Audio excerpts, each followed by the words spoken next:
hopefully will keep you awake, but it is probably something that, okay, it's a topic that all of us have to deal with in today's age. For some of us, it's a painful topic. I don't know each and every one of your circumstances, but some of us are doing well and some of us aren't, and I think the Scriptures want us to be blessed. The overriding theme of the Scriptures is to prosper. If we're not prospering, then we need to look within ourselves, because just like in the subject of health, we want to be in good health. We want to do well in everything we can, and if we're not doing well financially, we need to say, are we following the principles of the Scripture? Throughout the Hebrew Scriptures, we see a consistent theme that Yahweh wants us to be free. He doesn't want any of us to be captive. If we're captive, then it's kind of like we're not doing the best that we can according to the Scriptures. In America's school system, come on, Phil. Thank you, Joe. Thank you. In America's school system, we're not taught finance very well. In fact, Alan Greenspan made it very clear that in our country today, we need better financial education. We need to understand how to deal with money, how to just have a better financial literacy, because we definitely have a dearth of understanding. And in this presentation, I'm not going to try and educate you about all the financial and investment vehicles out there, because that would be something that would not help you today. What I would want to do is take the Tanakh and go through the Scriptures and try to relate it to how we possibly might be living our lives, or how we could be living our lives a little bit better. Hopefully, through my message, you'll be able to avoid the traps that are out there, because there are many traps. Just recently, I got interested in the world of finance through a couple of radio stations, and one of them in particular is called the Dave Ramsey Show. Some of you may or may not listen to that show. Raise your hand if you've heard of that show. Okay. That show, though I don't agree with everything that Dave Ramsey talks about, the overriding thing that he talks about in his message that I wholeheartedly agree is the subject of debt. And today I'm going to go through 7 points through this whole topic. But before I go through the 7 points, I want to go through 18 points that may or may not apply to your life. You've heard of what's the Jeff Foxworthy? You know you're a redneck if? Well, you might be too broke to pay attention if. You might be too broke to pay attention if you're home living with your parents and your leased Hummer is sitting in the driveway. Number 2, you pay your car payment with a credit card, thus financing your vehicle that is going down in value. You might be too broke to pay attention if American Express calls up and says, please leave home without it. You might be too broke to pay attention if paying a 6% student loan with a 32% credit card. And today, a lot of credit cards are 32%. You might be too broke to pay attention if you pay your bankruptcy attorney with a credit card. You might be too broke to pay attention if your bank account is negative due to an overdraft fee for a $1 Mountain Dew. That's one expensive soda. Number 7, you use your credit card to get money to win back the money you lost gambling or to buy a lottery ticket. Number 8, you might be too broke to pay attention if you top off your tank of gas at the gas station that offers 2 hot dogs for $1 because you have no money for food and you can get gas and food on your gas card. You might be too broke to pay attention if you pay for a Starbucks latte and a Taco Bell burrito on your credit card. And some people do that. And it's the worst thing is go to Starbucks and stand in line when somebody uses their credit card to pay for a latte. I mean, you don't have $3, $4 in cash. You might be too broke to pay attention if the stuff you buy to enjoy is gone before it's paid for. And that's a big problem. You might be too broke to pay attention if you use a credit card to pay for a car wash on a car you're still financing.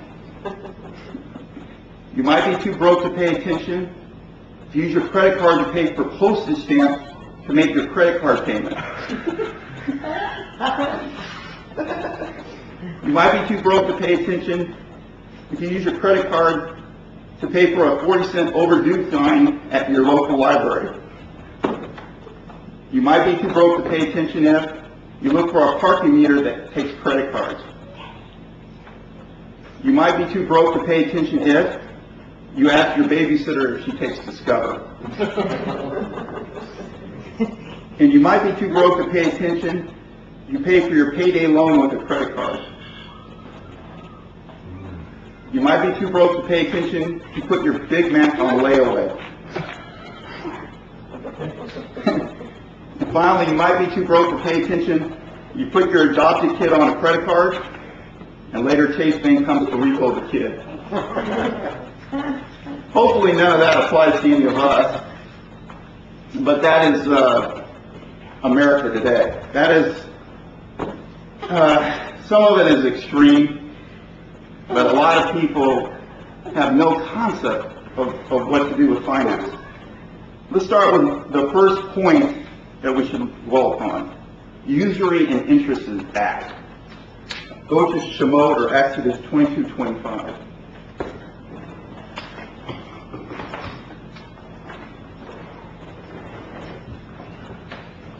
In Exodus 22:25, if you lend money to any of my people, even to the poor, with me, thou shalt not be to him as a creditor.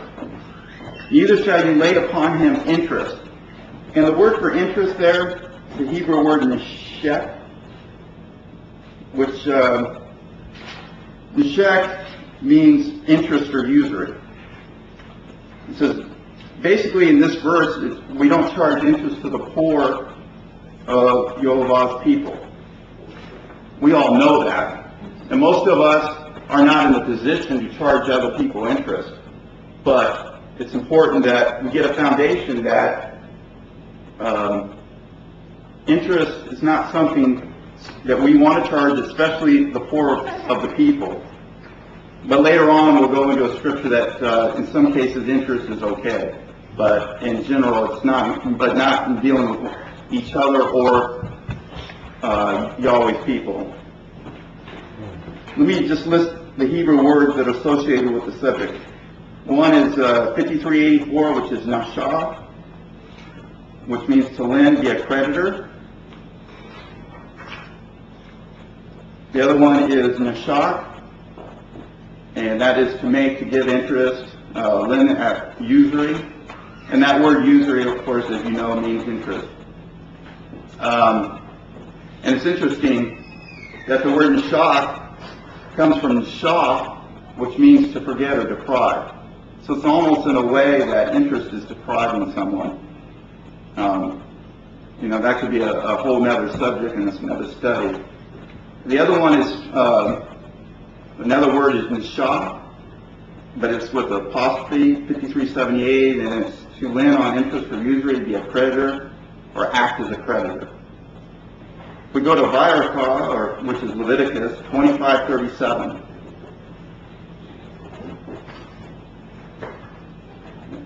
In Vayikra 25:37, thou shalt not give him thy money upon interest, nor give him victuals for increase. So basically what it's saying in this verse is, don't try to get more in the bargain. And in a way, interest is a way to get more in the bargain. Another word is tarbith. 8636 means increment, usury, interest, bonus. And an example of that is in Devarim, Deuteronomy 23:19.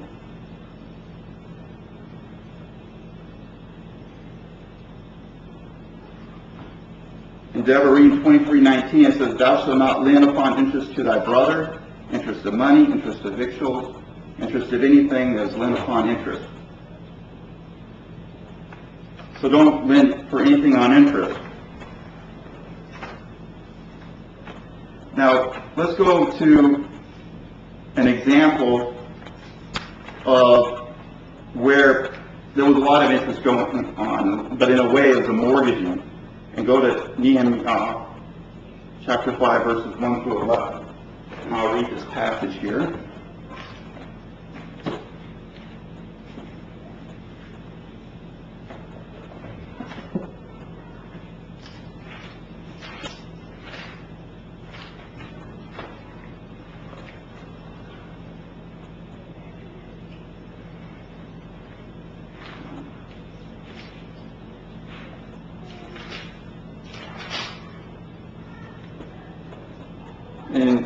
In Nehemiah chapter 5, verses 1 through 11, it says, "There was a great outcry by the common folk and their wives against their brother Jews. Some said, 'Our sons and daughters are numerous. We must get grain to eat in order that we may live.' Others said, 'We must pawn our fields, our vineyards, and our homes to get grain to starve off hunger.' Yet others said, 'We have borrowed to get money against our fields and vineyards to pay the king's tax. Now we are as good as our brothers and our children as good as theirs. Yet here we are subjecting our sons and daughters to slavery." And that's a big key right there, it's slavery. "Some of our daughters are already subject, and we are powerless, while our fields and our vineyards belong to others. It angered me very much to hear their outcry and their complaints. After pondering the matter carefully, I censured the nobles and the prefect, saying, 'Are you pressing claims on loans made to your brothers?' Then I raised a large crowd against them and said to them, 'We have done our best to buy back our Jewish brothers who were sold to the nations. Will you now sell your brothers so that they must be sold back to us?' They kept silent, for they found nothing to answer. So I continue, what you are doing is not right. You ought to act in a God-fearing way so as not to give our enemies, the nations, room to reproach us. I, my brothers, and my servants also have claims of money and grain against them. Let us now abandon those claims. Give back at once their fields, their vineyards, their olive trees, and their homes, and abandon the claims for the 100 pieces of silver, the grain, and the wine, and the oil that you have been pressing against them." So if you read that account, it's very clear that they were oppressing their people. And they hadn't learned the lessons to why they went into captivity in the first place. And so I read that example knowing that many of us are not oppressing one another. Okay? But what's that? I don't think any of us are doing it here. Right, exactly. But as I'm going to go into later, it's not so much that we're not doing it to others, but what's happening to us. Are people out there oppressing us? And that is what I'm concerned about. Are we learning some lessons here? And so this is what, I feel convicted here to talk about this subject, because the subject of money is something that people don't talk about. In some households, you don't talk about money and sex. And you wonder if that's even happening. And if one of the leading causes of divorce in this nation is money problems and money fights. And if you're not on the same page when it comes to money, it could affect your marriage. And that is why I'm presenting this subject. And so, in this example, I brought this up because, in a way, it's speaking against mortgages. Now, many of us have mortgages on our home, and some of us wouldn't be able to have a home without a mortgage. But even Yahweh, has an issue with having a mortgage. Okay? Because in a sort of way, you're being oppressed. Now, back 100 years ago, if you had a mortgage on your land, actually during the Great Depression, if you had a mortgage on your land, the mortgage company could call on the loan and you'd have to pay the whole mortgage. Thankfully, today the laws have been changed. And today, we can, as long as we keep making that payment every month, and we don't miss a payment, we're okay. But if we miss one payment, then we got to catch up. And mortgage companies are the only creditor out there where you can't make partial payments, or they don't have to accept a partial payment. You have to pay the full mortgage payment in full every month. If you don't, they might put you in what the term is called forbearance. And that's what's going on today in this country. Many people thought they were safe with these subprime mortgages. And I hope none of us who are here today are in a subprime mortgage. But many people out there were ARMs. And ARMs is not talking about this. It's called adjustable rate mortgage. I pray that none of you are, because when rates go up, guess what? Your mortgage payment's going to go up. And what if you're on a fixed income, a budget? You know, how are you going to afford to make that payment? And that's what's happening. And so that's why because rates were going up, it looks like they might be going down with the Fed lowering rates. But with rates going up, people are getting in a credit crunch. And right now, cash is king. If you have cash, that's great. Because when the rates go up and you don't have cash, and you have to refinance your house because your interest rate's going up, how are you going to deal with that? And that's a trap. And that's a trap that I hope all of you avoid. Have a fixed rate mortgage. Do not have an adjustable rate. Because as soon as interest rates go down, they could go up as well, and then you could be in trouble, like many Americans today. I bring it up because many of us cannot be in a home without a mortgage. But again, if we're in a fixed rate, we'll be fine. Let's go to Psalms, Tehillim 15, verse 5.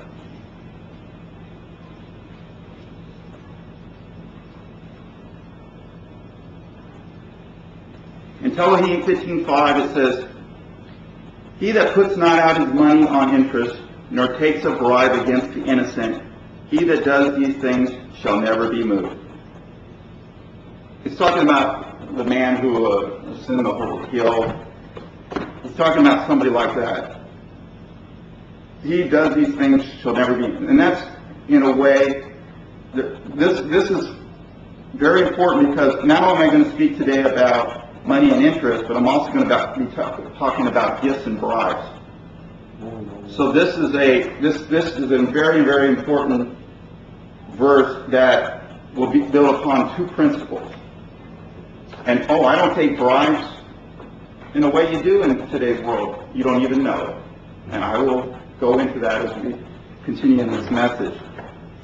So not putting your money to usury and interest leads us to Yahweh's holy hill. Please go to Ezekiel 18:5. Yehezkel. Excuse me. Okay, I'm going to go to that, and then I'm going to go to another verse too. Yehezkel 18:5, it says, in verse 5 it says, "But if a man be just and do that which is lawful and right," and going on down to verse 8, it says, "He that not given forth upon interest, neither has taken any increase, that have withdrawn his hand from iniquity, has executed true justice between man and man, have walked in my statutes, and have kept my ordinances, to deal truly. He is just, he shall surely live, says Yahweh Elohim." Now go to Tehillim 28, verse 8.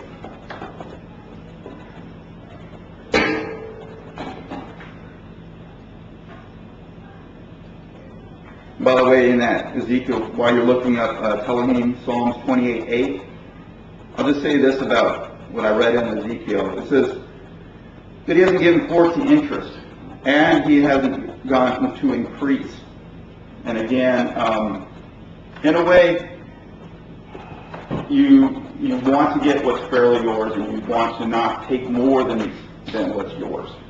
And then when it's talking about increase, it's not talking about getting more out of the land.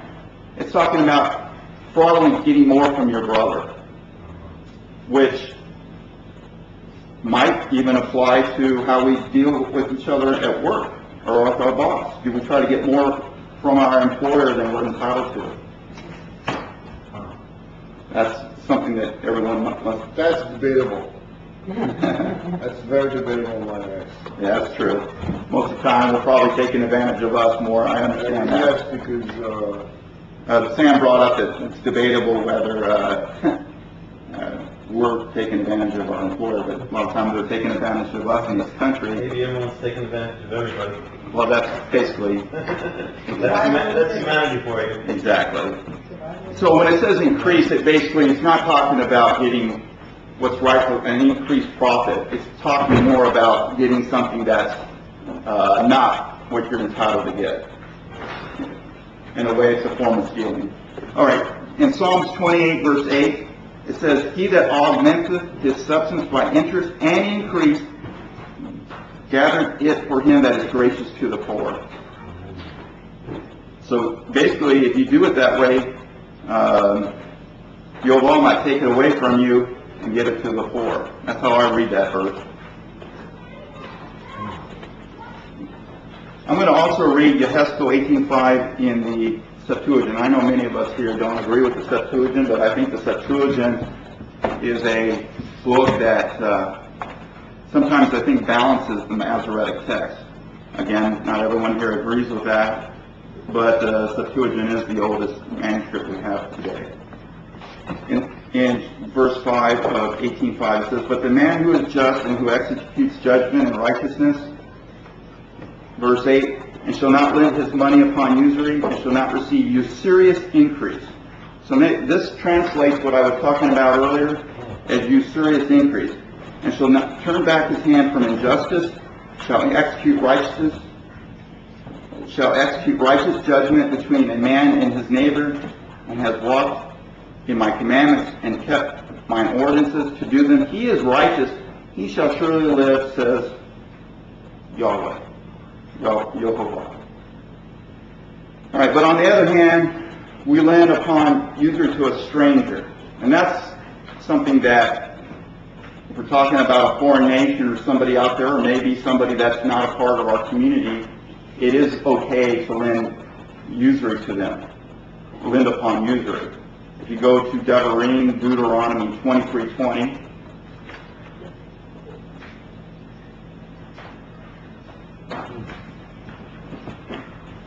in Deuteronomy 23:20, which is Deuteronomy 23:20, it says, "Unto a foreigner thou mayest lend upon interest, but unto thy brother thou shalt not lend upon interest, that Yehovah thy Elohim may bless thee and all that thou puts thy hands unto in the land where thou goest to possess it."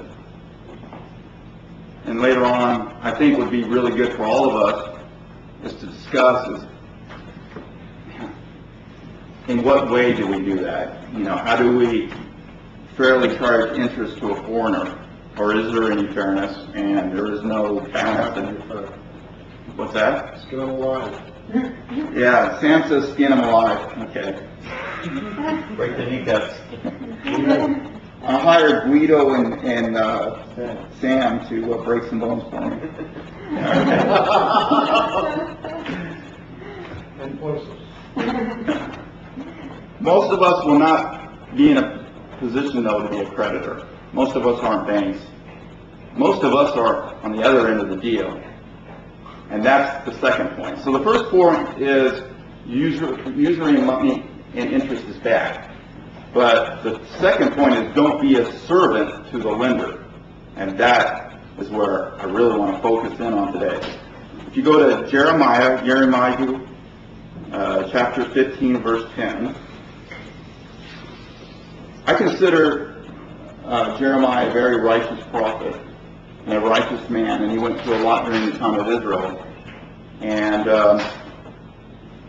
so when I read this chapter 15, verse 10, it makes me want to emulate him. It says, "Woe is me, my mother, that thou hast borne me a man of strife and a man of contention, to hoe her.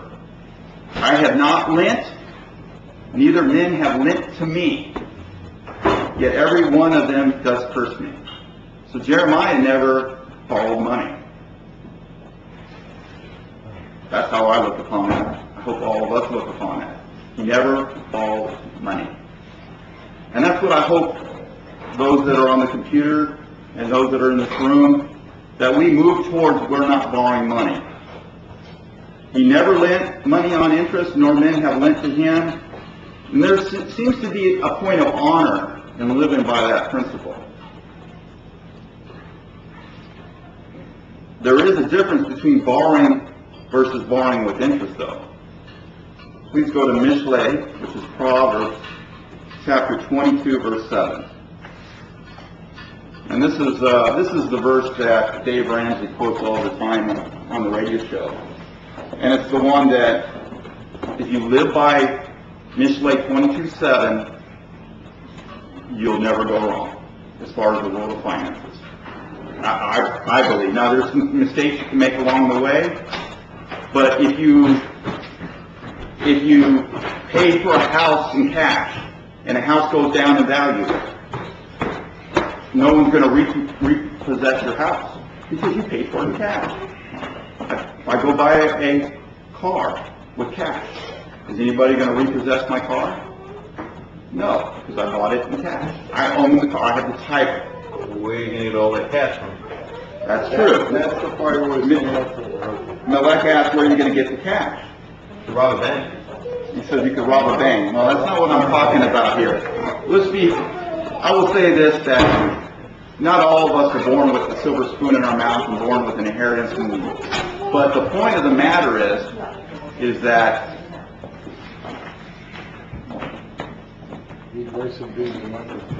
the point of the matter is that when we read Mishlei, and let me read it for us so we can continue. The rich rules over the poor, and the borrower is servant to the lender. The rich rules over the poor, and the borrower is servant to the lender. I think it means what it says, and it says what it means.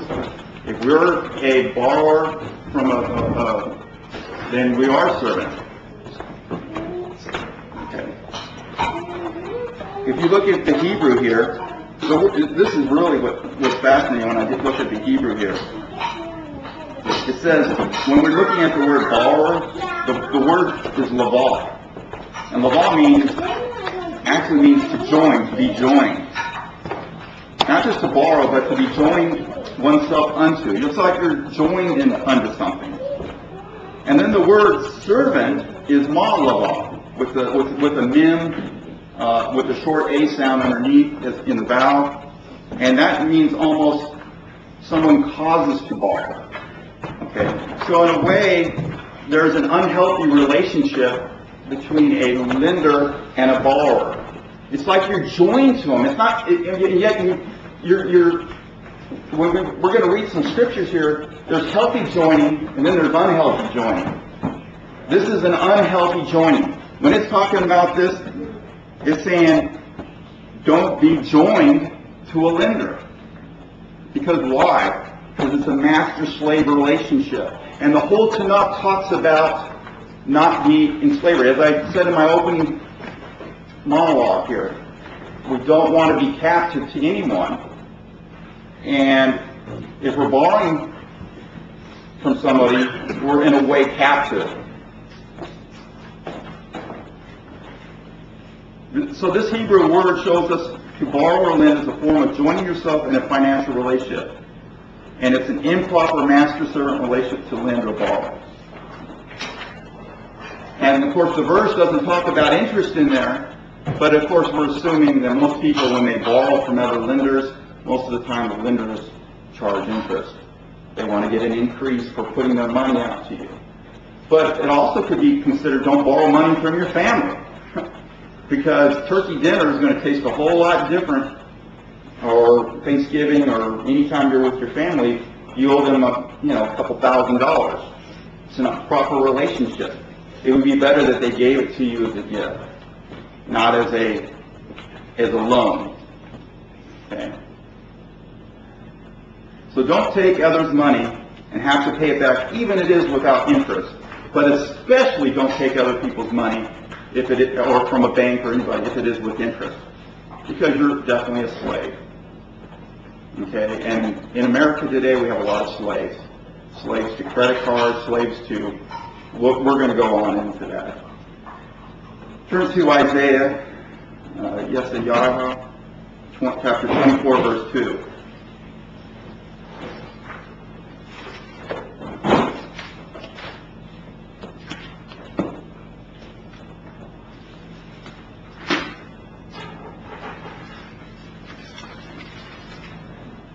In chapter 24, verse 2, it says, layman and priest shall fare alike, slave and master, handman and mistress, buyer and seller, lender and borrower, creditor and debtor. See, it's talking about, and a lot of this in this verse, a lot of problems here.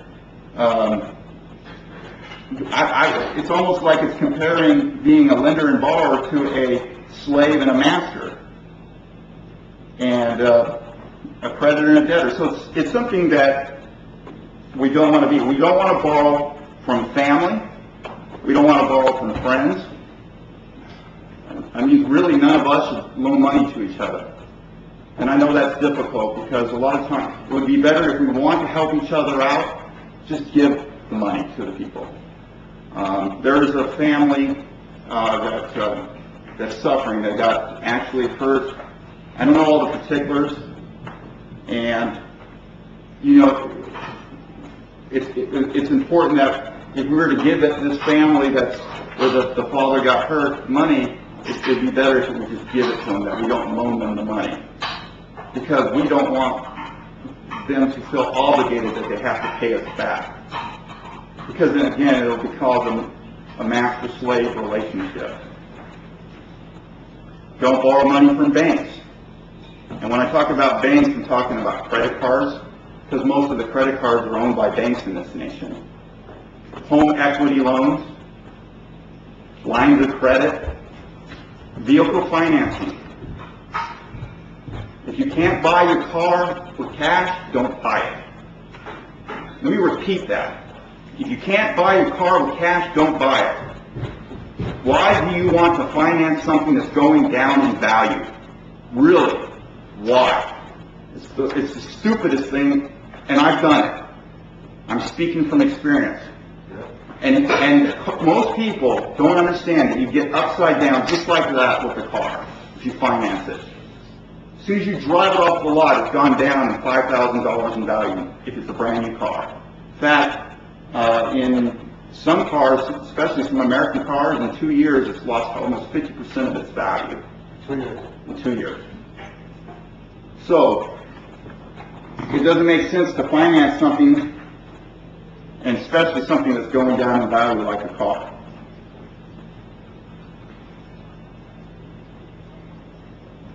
Don't borrow money from the government. SBA loans. Don't. And I also include student loans, because if you want to file bankruptcy, you cannot file bankruptcy on a student loan, as well as you can't file bankruptcy on if you owe taxes. The government will make sure they get theirs.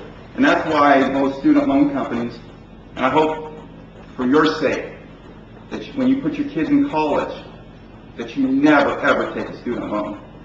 It will haunt your kids for the rest of their lives, because it will take them literally 10 to 15 years to pay it back, especially if you borrow quite a bit.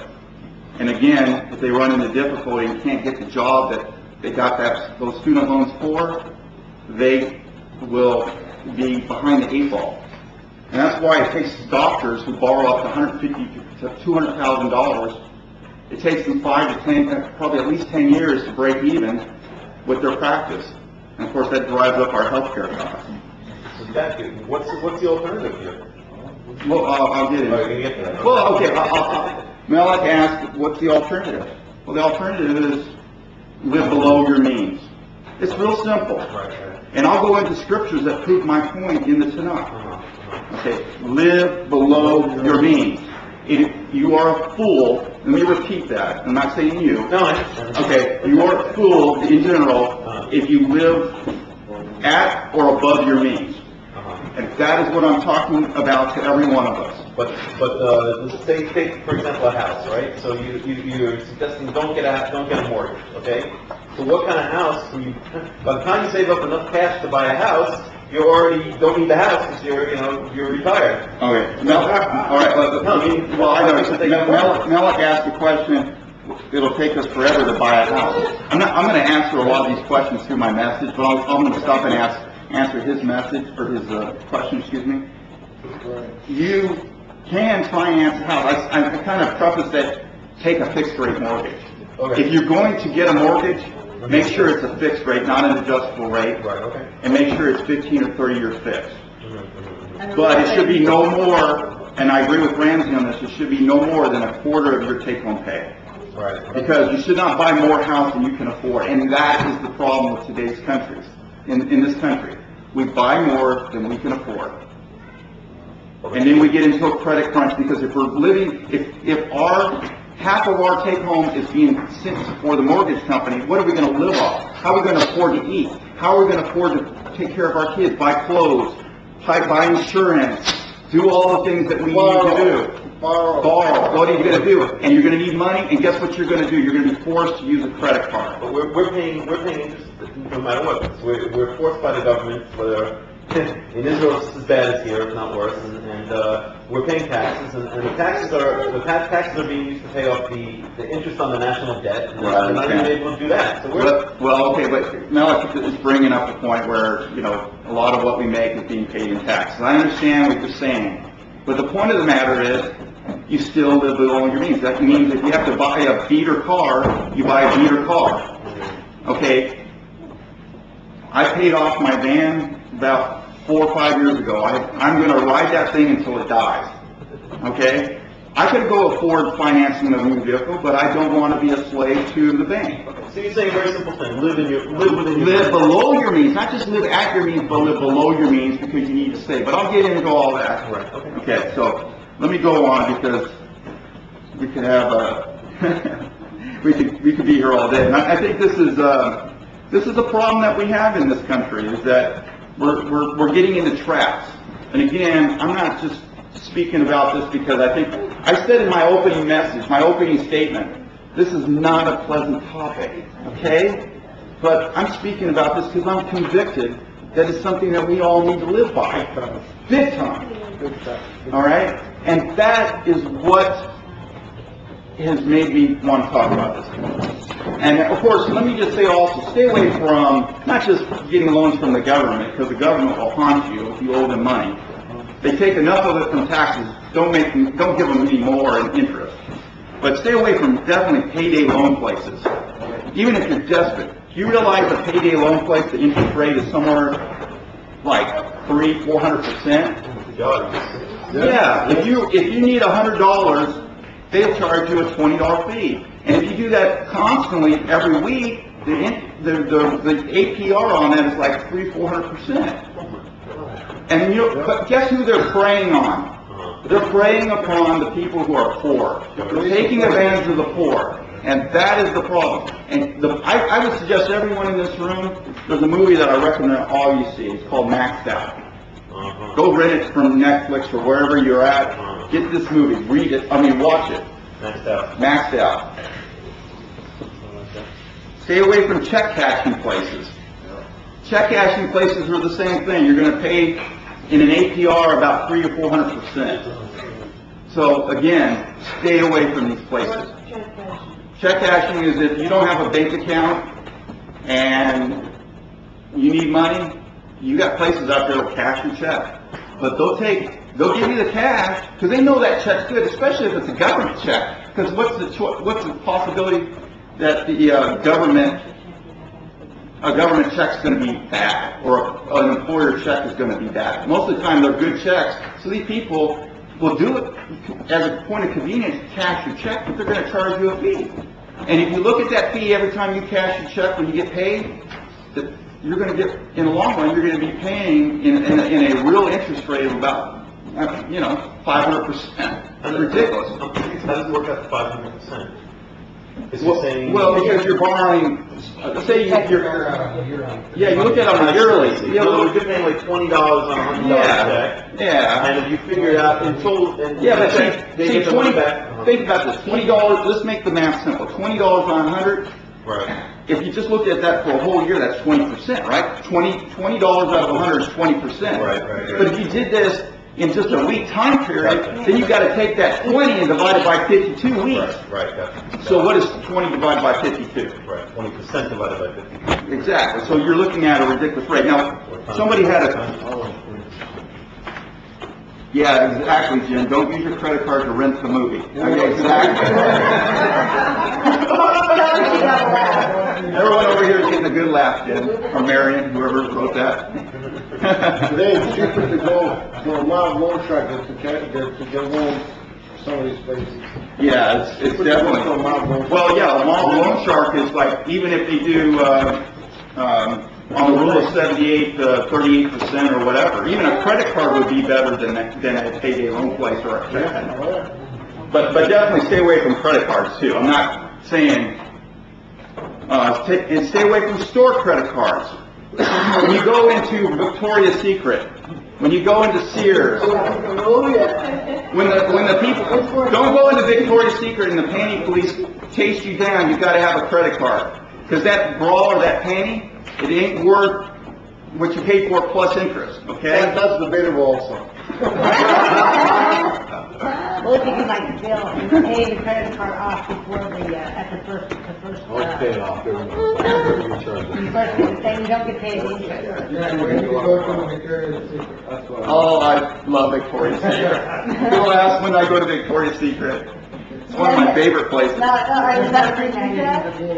What's Are you that? going there for you? My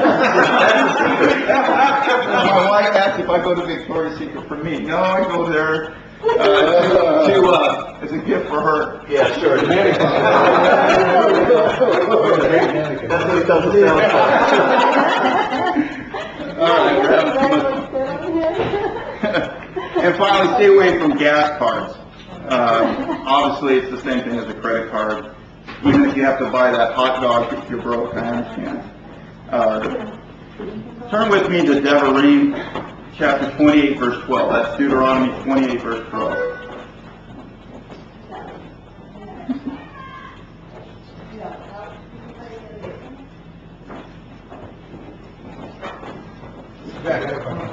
Okay, John has a question. Go ahead, John. I should wait till then. Are you sure? All right, you won't forget? No. All right. Deuteronomy 28:12, it says, Yoavah, and I'm going to say Yoavah. I mean, again, some people say Yahweh, say Yahweh. I'm going to just say Yoavah here. Yoavah will open unto thee his good treasure, the heaven, to give the rain of thy land in its season, and to bless all the work of thy hand. And thou shalt lend unto many nations, but thou shalt not borrow. Isn't that what I just got through saying here in this message? What is a prosperous nation? And a prosperous nation is a nation that does not borrow. Would you say the United States is a prosperous nation? No, bankrupt. You know what's holding this nation together? Chinese money. Chinese money, exactly, Sam. And before that was Japanese and European money. But the problem here is that the British are now in major debt too. They used to be just have the money, and they paid and invested too, but now they're living beyond their means. So all the Anglo-Saxon countries are living way beyond their means, and Chinese money is keeping us. So not only are we financing the cheap crap from China at Walmart, let me repeat that, the cheap crap at Walmart, to stay away from it, but people are financing it, and it's affecting our nation. Okay? The point of Deuteronomy Devarim 28:12 is that we shall lend unto many nations but shall not borrow. So we shouldn't borrow. But here's the opposite of it. This is what I just got in verse 44. It says, he shall lend to thee and thou shalt not lend to him. He shall be the head and thou shalt be the tail. So on the opposite side, if we're not being blessed as a nation, we're going to borrow. And we're going to be a servant to the lender. We go to Nehemiah 5:4. And I read this earlier, but I wanted to point out verse 4, and just read it again. It says, there were also that said, we have borrowed money for the king's tribute upon our fields and our vineyards. So, who was in power? The king. So that's the point I want to make. If you're borrowing to pay the king, then you're a slave to the king. Now, here's a point I would also make. In a way, as I spoke in the opening message on a week ago at this time, we all really in captivity, okay?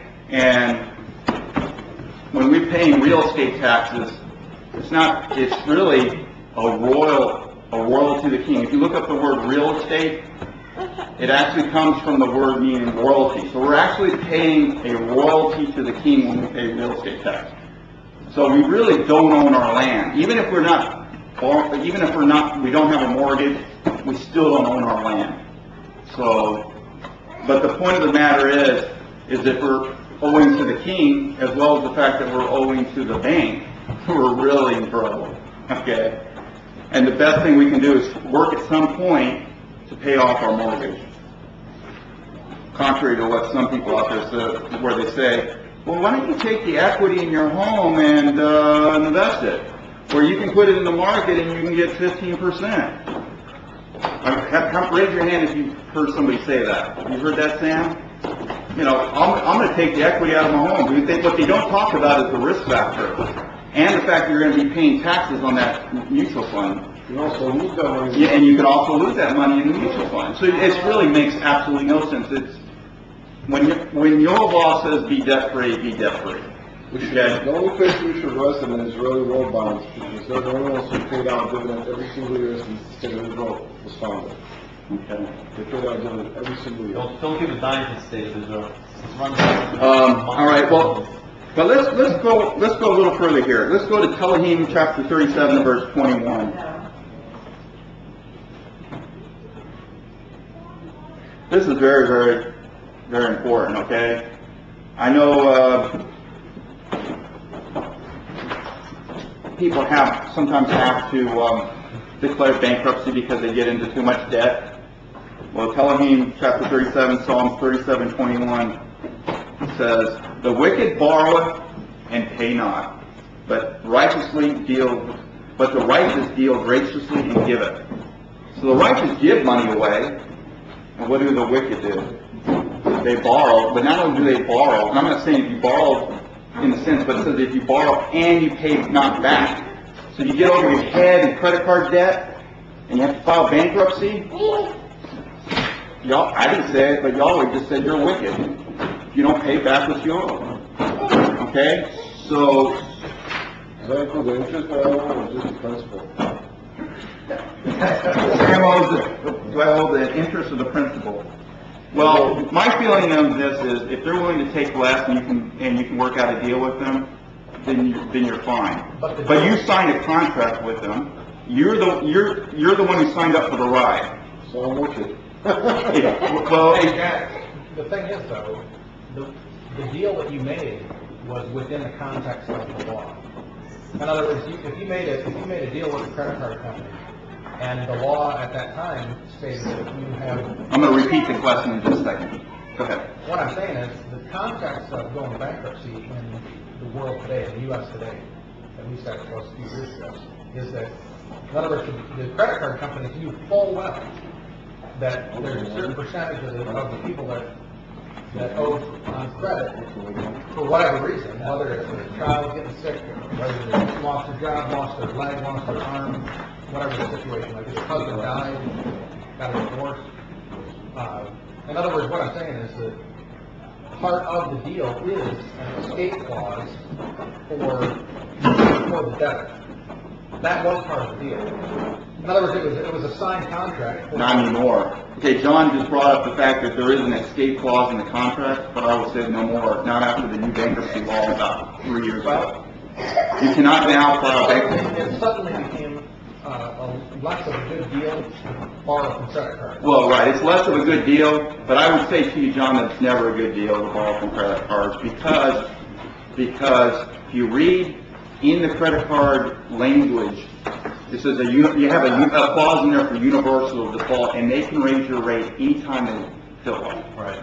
Without any advance notice. Without any advance notice. And all of a sudden, you might be thinking that you're financing your credit card at 15, 16%, and next thing you know, it's, for some people today, 32%. I'm not advocating credit card debt. Oh, I know, John's not advocating credit. What I'm saying is that for people that run bankrupt, that's not a fair. Well, but the point of the matter, I would say, is, but the point of the matter is, if you mess with snakes, you get bit. But if So the don't- credit card companies are immoral, Mikhail says the credit card companies are immoral. why should one bother about these not Yeah, well, I should want to borrow to do right with them. Right. I would say to you, Mikhail, and I think you're saying this, don't even deal with credit cards. I agree, but if one, say, was in debt with the credit card company, who suddenly jacked up the interest rate, and Well, right. why not declare bankruptcy? Let them get what they deserve. Well, okay, what Mikhail says is that, basically, in a nutshell, that why not file bankruptcy and let the credit card company get what they deserve because they're immoral and the fact that they charge so much interest. Well, my feeling is, you're the one who signed up for the credit card, and A, you didn't read the fine print, you went along for the ride, and... But what I'm saying is the fine print on the bankruptcy, on the credit card company's side, said it's possible to go bankrupt. Well, okay. That was their fine print. Well, yeah, I know, he says, John's saying that the credit cards have on their fine print that they, you're allowed to file bankruptcy, but my point is, it's immoral according to Psalm 37:21. I think it would be I think- if somebody was, I can't. Okay, John, let me go on, okay? Well, hold on. I think there's a difference between a person who loses her husband, a difference between a family that has a calamity, and you have to all of a sudden resort to whatever means you can just to survive. Right, well, That is different than... okay. Let me just say, I agree with you, Jennifer, or Marion, whoever wrote that. Says, yeah, if you play, you should pay. I totally agree. But the whole point of the matter is But if they're not paying fair, I don't think they need to be paid fairly. well, okay, I agree with you, is they're not playing fair, but you know what? When you were born, did you get a gift certificate? I sure didn't. You know, a gift certificate says, life is fair. I didn't get it, did you? Okay, life is not fair, okay? And the government has allowed credit card companies to function. In Israel in the future, there will be no credit card companies. There will not be these predatory payday loan places. There won't be these predatory credit cards. And you know, some of the most reputable banks in the United States, Bank of America, Chase, Citibank, they're all nefarious, heinous companies that do this to the poor. They prey upon the poor, and it's wrong. And so my saying to you is not to, we're not here to talk about how well or how good the credit card companies are. I'm looking at you as a community of Tanakh believers, and I'm saying avoid the trap. Because I'm speaking according to Tanakh, the Torah. And I say avoid the trap. And I'm pointing out here in this verse in Psalms 37:21, it says, the wicked borrow and pays not, but the righteous deals and graciously gives. So don't borrow and not pay back. And you can say, well, they took too much interest from me. Well, again, you signed up for the ride. You got to pay the piper. Avoid the trap. That's all I'm saying in this. Now, you can take it up on destitute, and we can get into that, and that could be a further discussion. But you can avoid a credit card if you're in a desperate situation. And you got, like, if you're really, you can't eat, I don't think there's a person in this room who will not give you food. I'm going to use some hypothetical here, Michael. If you're starving, there isn't a person in this room who would send you a care package full of food. But would somebody pay a mortgage? Well, okay, but here's the point. That's the point of avoiding a mortgage, because you're going to end up being over your head. That's why I said, if you rent until you can afford, then you don't get into the trap. You don't mortgage, you don't buy this huge, I know people in California, these people in California will get a loan based upon the value of their home. And before all this credit crunch was happening, you could go in California, they don't even really look at your income. They look at this almighty thing, this almighty God-fearing formula called FICO, the Fair Isaac Plan, to get you into further debt. And so you'll look at this, they'll look at your credit score and say, hey, we're going to loan you money, and we're going to loan to the value of what we think the home. So if you keep building on your home and adding this and adding that, they'll keep loaning you money. And guess what? That's great if the values of homes keep going up in the area. But what people in California are finding out today, what happens when the value of your home goes down? You still owe that money. And all of a sudden now, you owe more money, and your payment on that, especially if you're on adjustable rate, is now half of your take-home pay. How are you going to feed your family? I'm repeating what I said earlier. Avoid the traps. Avoid the traps. Avoid the traps. That's what I'm trying to speak about today. Because I care about all of you. Okay? I studied economics. I love the study of economics. I love finance. I have a passion for it. But I know what these companies are doing to people. And the most reputable companies out there. And the most reputable banks out there. They're horrible what they're doing to people. Avoid the traps. If you cannot afford a home, rent. Rent. There's no crime to rent.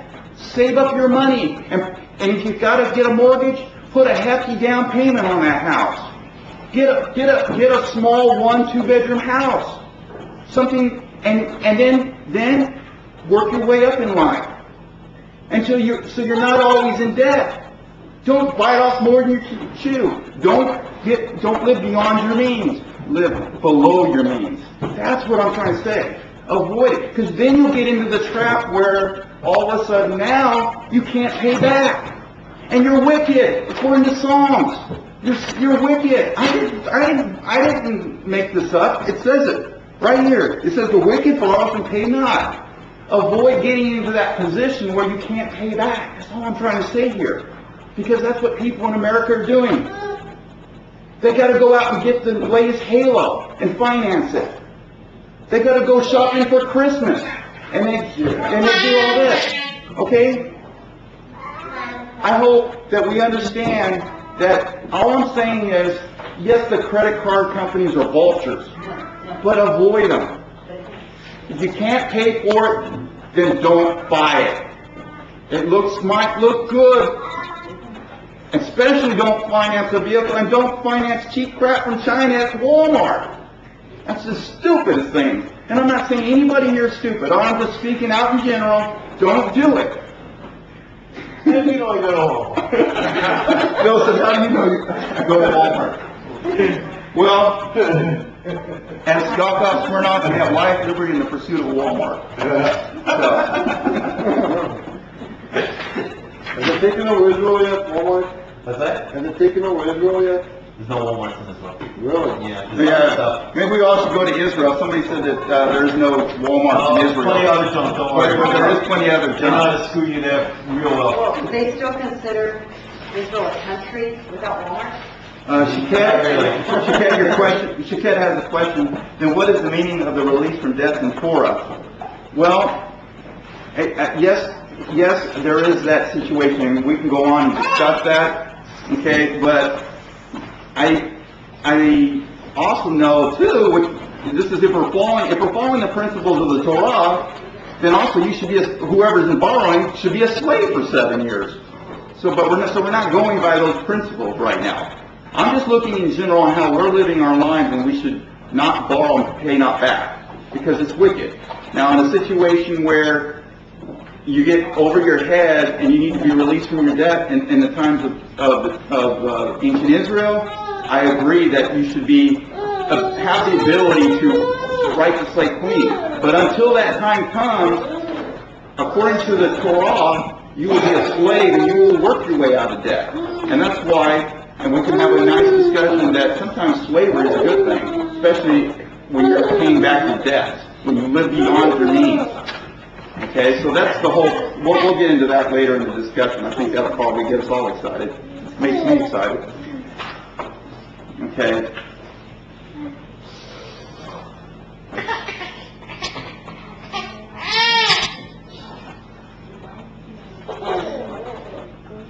All right, so let me just repeat what he says, don't borrow and not pay back. If you borrow too much, you run the risk of not being able to pay back, having declared bankruptcy and to be able to live. The bank, and here's the other thing that I would like to say for you, John, that you asked the question. Bankruptcy will haunt you for years. Forever, whenever you fill out a financial application, they'll ask in the application, have you ever filed bankruptcy? Yes, in 7 years you can, after 7 years you can file bankruptcy. Oh, Martha says no. They made a new law now that there's But if you're not because supposed too to many borrow people are anyway. doing that, and they're just going back to if you file bankruptcy, it's not going to be wiped off. Yeah, Martha says now they changed the law so that it'll never be wiped out. Okay, well, I didn't know that. I thought it was after 7 years it was wiped out. But if you're not supposed to borrow anyway, who cares what they think about it? John says if you're not supposed to borrow, who cares what they think of you? Well, that's the whole point. Okay, but you know what I'm saying, John. Okay. John's just trying to be, he's trying to be, a Hasatan. Okay. But the point that I want to make is that don't look for the escape clause. It's not a perfect and it's not a beautiful escape clause. Bankruptcy is not the way to go. You can try to pay back your debt, try to pay back. Work out with your creditors. If you have credit card debt and you're behind, call them up and see if you can work something out. Shop for rates, but try.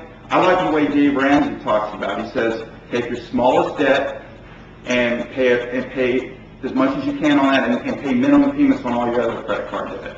And work a debt snowball until you pay them all off. This is where I totally agree with him. This is his second baby step. First get $1,000 in emergency fund, then you pay off your credit card debt or any other debt you have, except for your mortgage, smallest debt to largest, and you pay minimum payments on all the large debt, and you just go one by one until you pay off all your credit cards. The third baby step is to have a 3 to 6 month emergency fund. The fourth baby step is to save for your college education, your kids, save for retirement. Then the fifth baby step is to pay towards your kids' college education. The sixth baby step is to pay off your mortgage, and the seventh baby step is to save and give. Basically invest, save and give.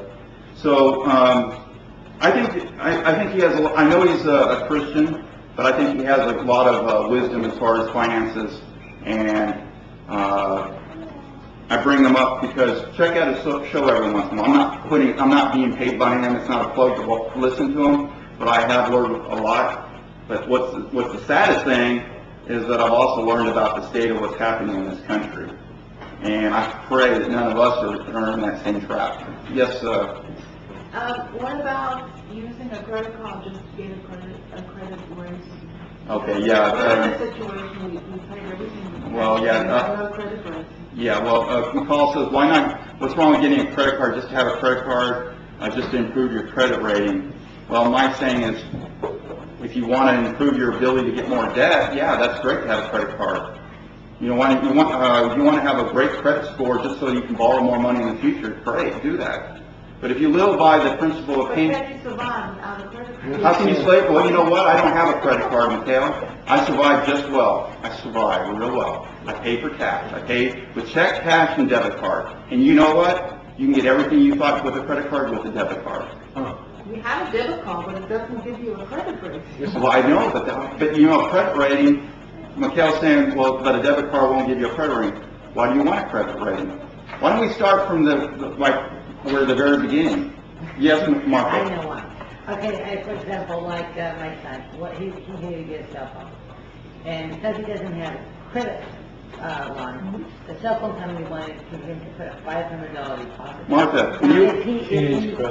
No, this is for anybody. Well, Martha's saying if you were If he had a credit line, credit score, then he wouldn't have to put so much down on things. He would have used a credit card to to purchase the phone or to pay the bills. He just needs the credit so that he... Well, okay, but here's, Martha says, what if you're young and you need a credit rating, especially if you want to get a cell phone, because a lot of them Or look something, you know. at something like that. Well, my thing is, when you were 20, did you have a cell phone? I'm not just talking about a... No, no. I'm talking Well, about where other stuff, you know, did you get the birth certificate of it, Life Was Fair? I didn't get that. Did we get the life pursuit of a cell I phone? lost it. Why do we have in this country now that we have to have a cell phone? Do we have, we survived years without a cell phone. I'm not just talking about a cell phone. That was an example because that was something that just came up with my son. But there's other stuff I've heard about that you can, if you have a credit score and it's good credit, You know what? you don't have to pay a big I don't deposit. care. I don't care. Otherwise, I really don't. You know, but here's the point. They're trying to get your son to buy into the system. In the trap, because you know what? I've already gotten you guys because y'all have Well, but here's the a point. debit All card. right, well, here's the point. The trap is they want you to start early. Go to a college campus today, and what will you see? You'll see a big booth that says, sign up for the credit card. You know why those credit card companies put up those booths? Even though most of those college students don't have any job? So they know they're going to get all Guess who's going to end up paying for it? Mommy and daddy, A. B, those credit card companies know that there's a loyalty factor, and that loyalty factor is that the first credit card company that you ever sign up for in life, they know that you're going to stick with that company. So if they can get you early, get you in debt early, and get you using that card, you're going to stay with that company. And that's evil. What other way can you describe but to prey upon people who have... But you know what? The argument is, they're telling these college students, like what Martha here is saying, is that you need to build your credit score. Why do you need to build your credit score? To get more debt. Now they're going to say, well, you can't get anything without showing your credit score. If you go in there and wave Benjamin Franklin's in front of them, I'm sure they're going to give you a cell phone. No, okay. If you prepay in advance 6 months, they're going to give you a cell phone. I'll give you another example. I was in the store with Bill Works, and this couple came in, and they wanted to get hooked up with Alex. They only pay for cash. They have no credit cards or debit cards, nothing. They said they buy a car, they buy whatever they buy, they pay full cash. Remember that? Okay, Who needs that? He's just gonna say, who needs that? I know that. Anyways, Martha, we'll go. Let me get on because we're going to be here all night, and Yeah. you know, because I still got a little bit to cover, but it's not long. But I want to get because I agree with you, Chiquette. Is that marketing? Chiquette says marketing has succeeded. We don't need many of the things we simply do not need. I totally agree. Yeah, and I agree, Dennis. When I was 22, there was no cell phones. Okay, I'm 40 now. All right, I'm young, but still. Jen says, Jack, while we live in this country, we need to live by certain rules. Having a credit card is not bad. There are times we need to have one. A good credit rating is important. Having a CC and not carrying a balance is fine. You know, I used to be. I used to agree with you totally, Jen or Marion. I totally agree with you because I carried a credit card and I paid the balance off every month. Okay? But, doing the same thing with the debit card. Well, guess what? Think about this. They have also proven that when you buy things with a credit card, you're more likely to spend more than you... There's a psychological factor that we have not considered here. You're more likely to spend more money because you're not seeing that cash part from you. You're not seeing Uncle Benjamin. Bye-bye, Uncle Benjamin. Here you go. Okay? And so there's a psychological factor they have not considered when you pay everything with plastic. And the thing about it is that even if you're paying it off every month, you're also paying for it the following month. And guess what happens if you get laid off and you don't have your job? You're already now in arrears. You're 1 month behind, even though you know you're going to pay that credit card off. And you're late on that payment for any reason, they're going to slap you with fees. So again, if you play with snakes, you're going to get bit. Don't play with snakes. So I hope that helps you. I understand, Jen said, or Marion says, we don't own that same account. I understand. I said, just avoid the pitfalls. All right, let me go on because we could be here all night. I think I made my point. All I want to say say is we don't need an unhealthy law with others. We should want freedom.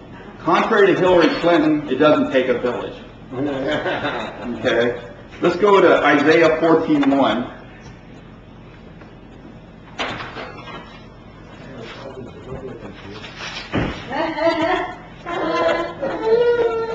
Yeshayahu 14:1, Isaiah 14:1, it says, But Jehovah will pardon Jacob and will again choose Israel and will settle them on their own soil, and strangers shall bring them and shall cleave to the house of Jacob.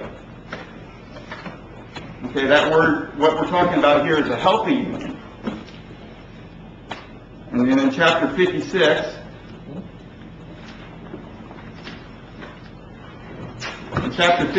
verses 3, Isaiah, Yahoo, chapter 56, verses 3 and 6, verse 3 says, Let not the foreigner say, who has attached himself to your law. That word attached is the same law. And then in verse, it says, Yahweh will keep me apart from his people and will not let the eunuchs say, I am a withered tree. And in verse 6 it says, As for the foreigners who attend themselves to Yahweh, attach themselves to Yahweh. Now again, that word attached, to minister to him and to love the name of Yahweh, to be a servant and to keep the Sabbath and not profane it, and who hold fast to my covenant. So here it's talking about a healthy union. That same word that's talking about a master-slave relationship and the borrowing and the lending is also talking about a positive, the word is also using a positive sense of being joined to Yahweh. See also Jeremiah or Jeremiah 50 verse 5.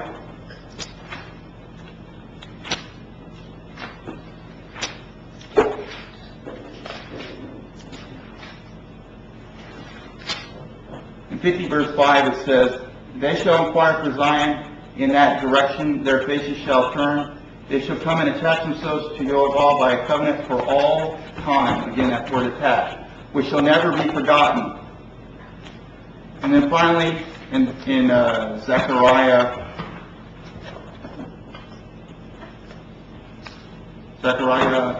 2 verse 11.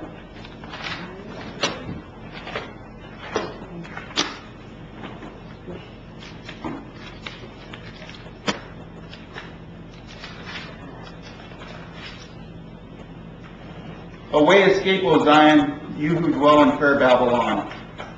Do I have the right verse? No, I don't. Maybe it was Zephaniah. Oh, well, I'm going to move on. Maybe it was Zephaniah. I wrote the wrong scripture here. Let me check to see. It's Obadiah. Verse 11. All right, never mind. We'll go on. Okay. All right, now let's jump to the third point.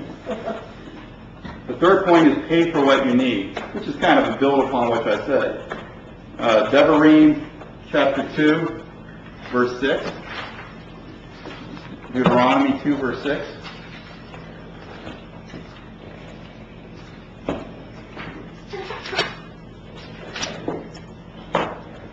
What food you shall eat, you shall obtain them for money. Even the water you drink, you shall procure for them for money. And then in verse 28, it says, What food I eat, you shall supply for money. And whatever I drink, you shall furnish for money. Just let me pass through. It doesn't say, I will furnish the food with debt. It says, I will furnish it with what? Money. And finally, go to chapter 14. Devarim 14, verse 25.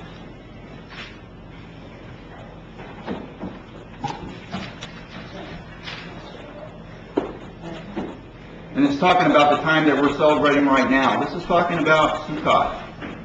It says, I'm kind of jumping in the thought. It says, you may convert them into money, wrap up money, and take it with you to the place Yahweh your Elohim has chosen, and spend the money on anything you want, cattle, sheep, wine, or other intoxicant, or anything you may desire. And you shall feast there in the presence of Yahweh your Elohim, and rejoice with your household. So what does it say? Take what? Money. And go and spend on it. All right?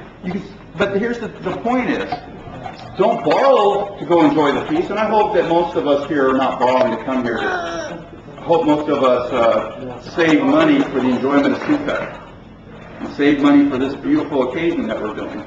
No.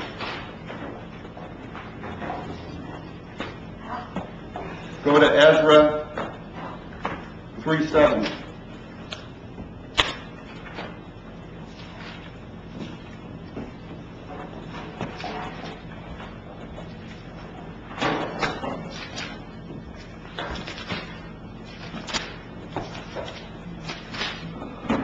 In Ezra 3:7 says, they paid the hewers and the craftsmen with money, and for the cities and towns with food, drink, and oil to bring cedar wood from Lebanon by sea to Joppa, in accordance with authorization granted them by King Cyrus of Persia. So there's times when you can buy things without money, but you can buy with other food items, which is a system called barter. Okay, and barter is fine too, because you know what? I lived through Hurricane Katrina, and on the Gulf Coast, you know what was more important than money? In fact, you could get shot if you had it, because they take it from you. Water and gas. So that was the medium of exchange, water and gas. And so you're living by a barter system. But that's okay. You know what? Because most of the time you're not doing it when you're in debt. Here's a couple other scriptures. Kohelet, which is Ecclesiastes. I'll just read these. Money is a defense. And Kohelet, Ecclesiastes 10:19. Money answers all things. So that's important to understand. Have money. Yeah, well, of course, the New Testament, Sam brought up the New Testament says that money is the root of all evil. That messes up really big time. No, money is, cash is king. In my world, cash is king, and so I love money. But I also don't worship money. But money is important to have, not debt. That's the point I'm trying to make. You'll never be a Hindu. You'll never be a Hindu. Okay, let's go on to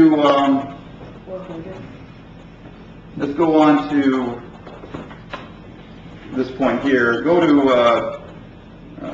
1 Kings, which is 2 Kings, which is what? Melachim 15:20.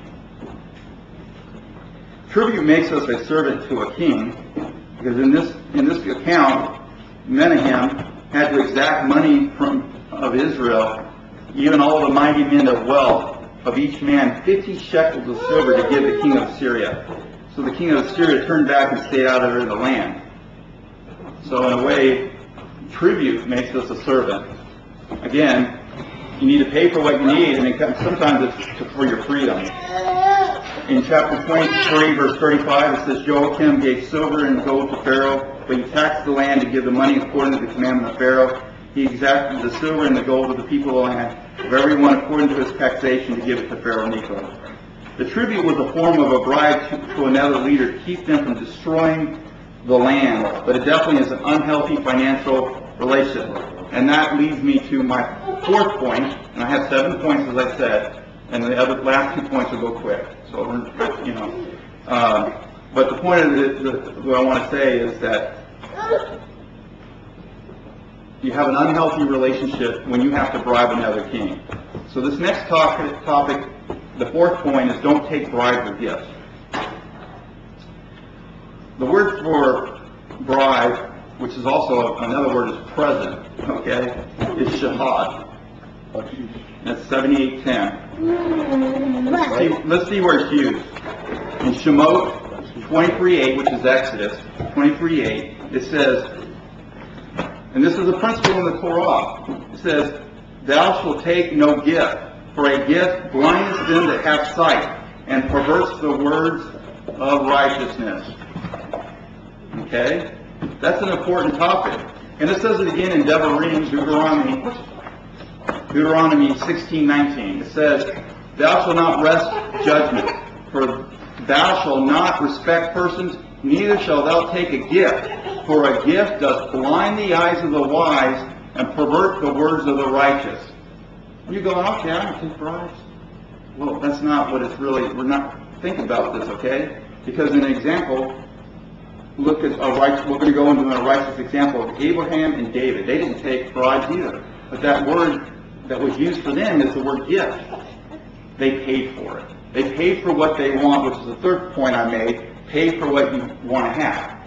They paid for what they wanted to have. They didn't just accept a gift, because what happens? It blinds your eyes and it perverts your words. So here are the points to consider about it. Take no bride or gift. B, a gift or a bride blinds the wise. C, a gift or a bride perverts the words of righteous. D, it causes judgment to turn aside. E, it causes us to be not able to discern faces. And finally, F, it causes us to show weakness. Let's go over these points in detail with some examples in Scripture. In Aleph Shemiel, which is 1 Samuel 8, 1 through 3. 1 Samuel 8, 1 through 3, it says, "And it came to pass when Sukkot," I see you asked, can you give me a real life example? Is that what we're talking about here? Okay. It says, "And it came to pass when Samuel was old, and he made his sons judges over Israel. Now the name of his firstborn was Yoel, and the name of the second Abijah, and they were judges in Beersheba. And his sons walked not in his ways, but turned aside after lucre, and took bribes and perverted justice." And again, that word bride there is shkad, and the same word that I was talking about, present or gift as well. In Mishle, which is Proverbs, chapter 17, verse 23, it says, "A wicked man takes a gift out of the bosom to pervert the ways of justice." So doesn't that kind of match up what it says in the Torah in Shemot 23:8 and Devarim 16:19? In Isaiah, Yeshayahu 1:23,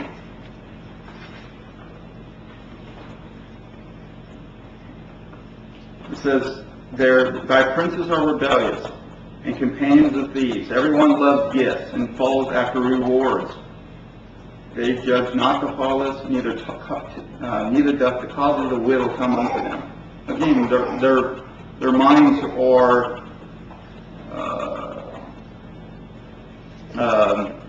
they become corrupt in their minds when they take a bribe.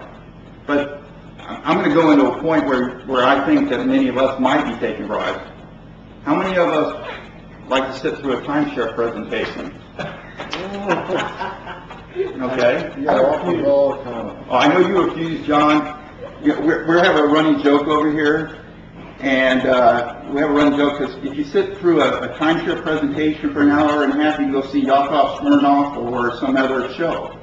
Well, the point is, you're being bribed. Okay?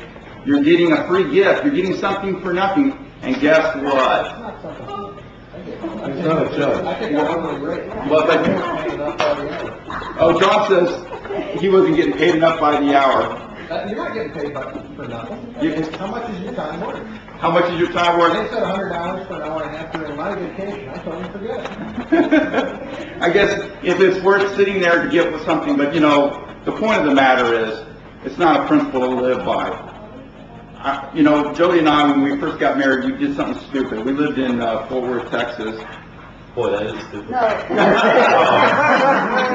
Philadelphia, yeah, we'll stupid in Fort Worth. But we were stupid in the sense that we drove from Fort Worth, Texas, all the way to Canton, Texas, which is, I don't know, 2-hour trip, 2.5-hour trip to listen to a timeshare presentation or some other presentation. And of course, why did we go? Well, they said, "Oh, we're going to give you something if you do. You get," I forgot what it was. But don't you do that Yeah. when you go to work? How many people would go to work if they didn't get paid?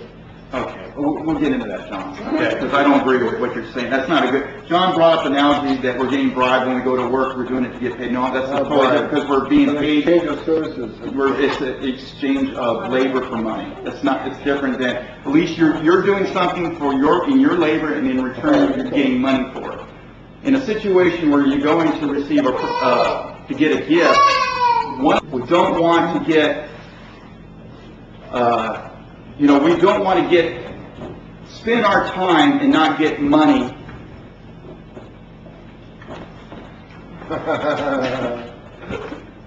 we don't want to get something if we didn't put money out. Okay, the point is it puts us in a very a position of weakness. And if we've wasted our time, we could have been doing something else, and there is no free lunch out there.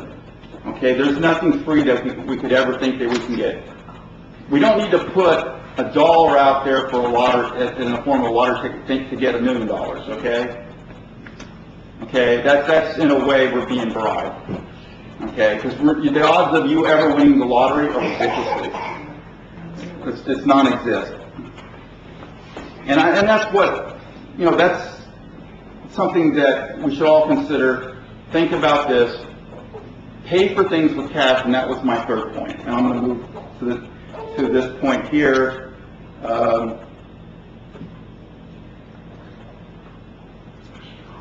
In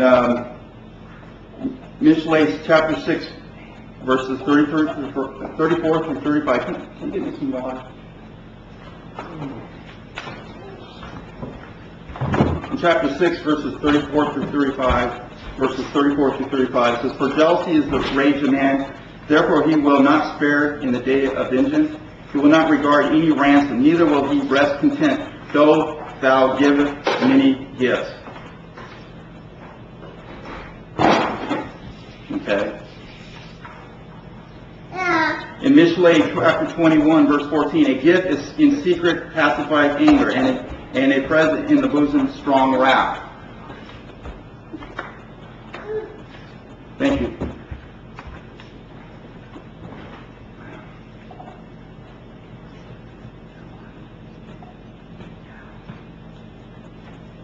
In Mishlei chapter 26, verse 9 to 11, this is Proverbs.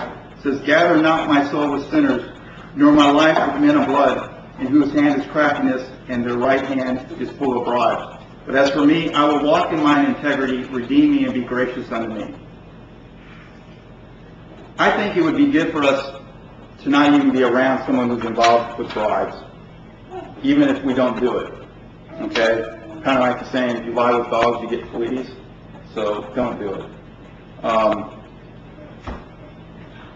It's important to consider Isaiah 5:23. It says, "That justify the wicked for reward and take away the righteousness of the righteous from him." So again, stay away from bribes, stay away from getting a false reward, because it we'll lose our righteousness over it. And here's I quoted this last week, and this is my favorite passage, which is Isaiah 33:15. Yes, Yahoo 33:15. It says, "He that walketh righteously and speaks uprightly, and he that despises the gain of oppression, that shaketh his hands from holding a bribe, that stops his ears from hearing of blood, and shuts his eyes from looking upon evil, he should dwell on high. His place of defense shall be the munitions of rocks. His bread shall be given, his water shall be sure." So last week I spoke about being upright and having integrity of heart. Well, obviously you're not going to have it if you're dealing with bribes. We should never be motivated to do something righteous based upon a bribe. Doing Yehovah's will should be the strong motivation indeed. It says that in Isaiah 45:13, Yeshayahu 45:13, it says, "I have roused him up in victory, and I make level all his ways. He shall build my city, and he shall let my exiles go free. Not for price nor reward, says Yehovah of hosts." In Micah 3:11, "The heads thereof judge for reward, and the priests thereof teach for hire, and the prophets therefore divine for money. Yet they will lean upon Yehovah and say, Is not Yehovah in the midst of us? No evil shall come upon us." It seems that usury and increase is mentioned with bribes in the way of those who extort from their neighbor. It's almost like it's hand in hand. And yet, I'm going to kind of move quickly here because it's starting to get hot in here in this room. Yehezkel 22:12, it says, "In thee have they taken gifts to shed blood. Thou hast taken interest and increase, and thou hast freely gained of thy neighbors by oppression, and have forgotten me," says Yahweh Elohim.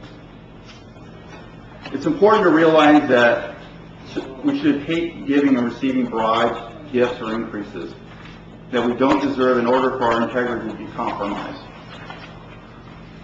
And I'm going to give you two righteous examples of what I'm talking about. Both of these individuals understood this, and that's why they paid for the land that they got instead of receiving it for free. The first person I'm going to talk about is Abraham, and Bereshit, which is Genesis 23, 1 through 20. Let's go to that chapter. Bereshit, chapter 23, verses 1 through 20.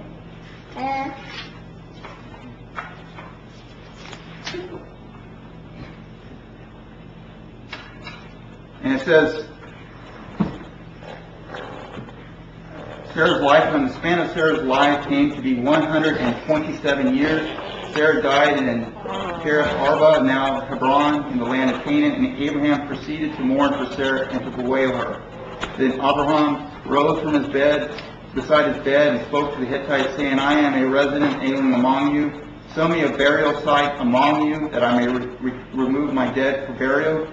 And the Hittites replied to Abraham, saying to him, Hear us, my Lord, you are the elect of God, or Elohim, among us. Bury your dead in the choicest of our burial places. None of us will withhold his burial place from you for burying your dead. Thereupon Abraham bowed low to the people of the land, in humility, basically, the Hittites, and he said to them, If it is your wish that I remove my dead for burial, you must agree to intercede for me with Abram, son of Zohar. Let him sell me. Now here's the point. Let him sell me the cave of Machpelah that he owns, which is at the edge of his land. Let him sell it to me at the full price for a burial site in your midst.